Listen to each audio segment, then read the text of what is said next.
Last topic of this unit is relationship between average functionality, extent of reaction and degree of polymerization.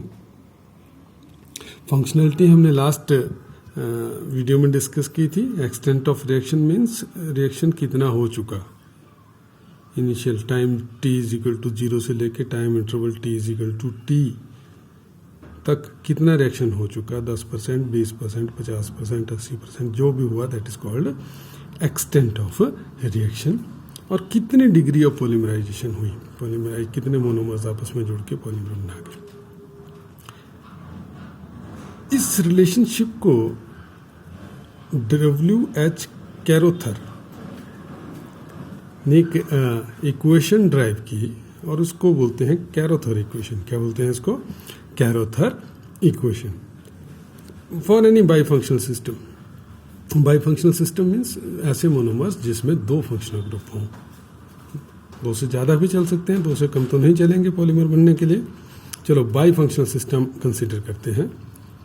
तो let total number of reacting molecules initially present starting n naught. कितने हैं? n naught. Let the average functionality is equal to f.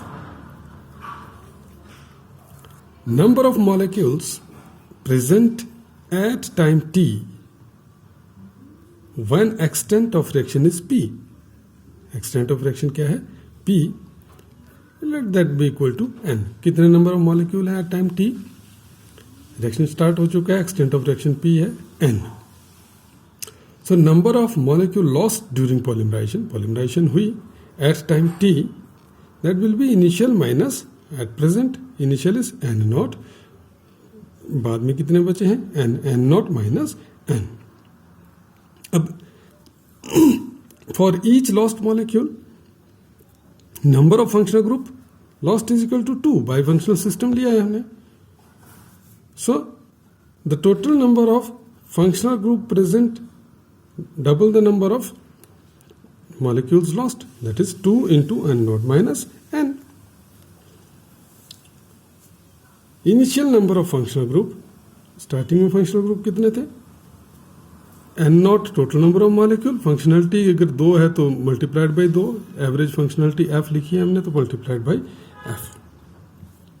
ठीक है, n not into f. So extent of reaction will be nothing but total number of functional group, that is 2 into n naught minus n divided by total number of functional group initially present, that is n not f. This can be written as f इधर को ले आए 2 by f n naught minus n upon n naught. Further it can be written as extent of reaction p is equal to 2 upon f 1 minus n naught n upon n naught. Okay. Next is the average degree of polymerization x bar n. dp भी लिख सकते हैं आप, n naught upon n. Initial number of molecule. Let this be equation number 2. This was equation number 1. अब n naught upon n is equal to xi n. Putting this value in equation 1, this was that equation.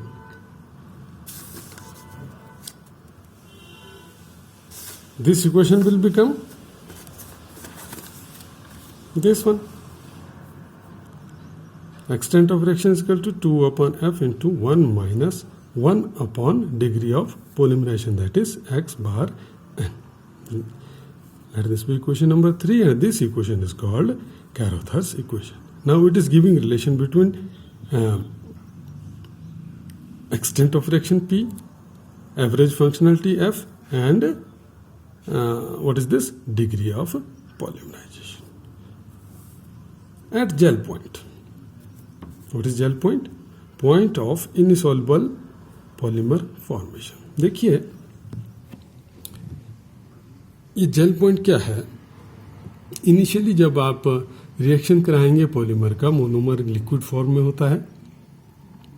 एक solvent के अंदर घुला हुआ होता है और उसमें initiator डालते हैं, रिएक्शन शुरू होता है। अभी सॉल्युबल है सब कुछ, एक होमोजेनियस सिस्टम है। जैसे जैसे पॉलीमराइजेशन होती रहेगी, मैक्रो मॉलिक्यूल बनना शुरू होंगे और मैक्रो मॉलिक्यूल की सॉल्युबिलिटी कम होती जाएगी जैसे जैसे वो ग्रो करेगा। और एक स्टेज आएगी जब वो जेल फॉर्म में आ जाएगा, इनसॉल्युबल होना शुरू हो जाएगा और लास्ट में वो अल्टीमेटली टोटली इनसॉल्युबल हो जाएगा। So at gel point degree of polymerization मतलब बहुत बड़ा मॉलिक्यूल बन गया, बिकम्स इनफाइनाइट। तो इनफाइनाइट बन गया degree of polymerisation.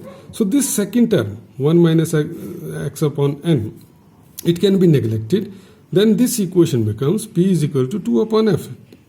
P is equal to 2 upon F. But instead of P, we are writing PC. PC means a critical extent of reaction. Critical extent of reaction. 2 upon F. For Y functional system, दो functional group है, average functionality is equal to 2. Then this PC will be 2 upon 2 is equal to 1. This PC will be equal to 2 upon 2 is equal to 1.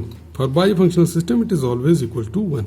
For polyfunctional system, if the functional groups are more than 2, then it is always less than 1. For example, if functionality is greater than 2, let it be 2.2, 2.3, 2.4, anything, or 3, then PC, I am putting it 2.4, then PC will be 2 divided by 2.4,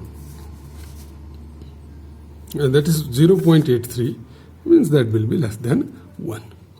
With this unit is over,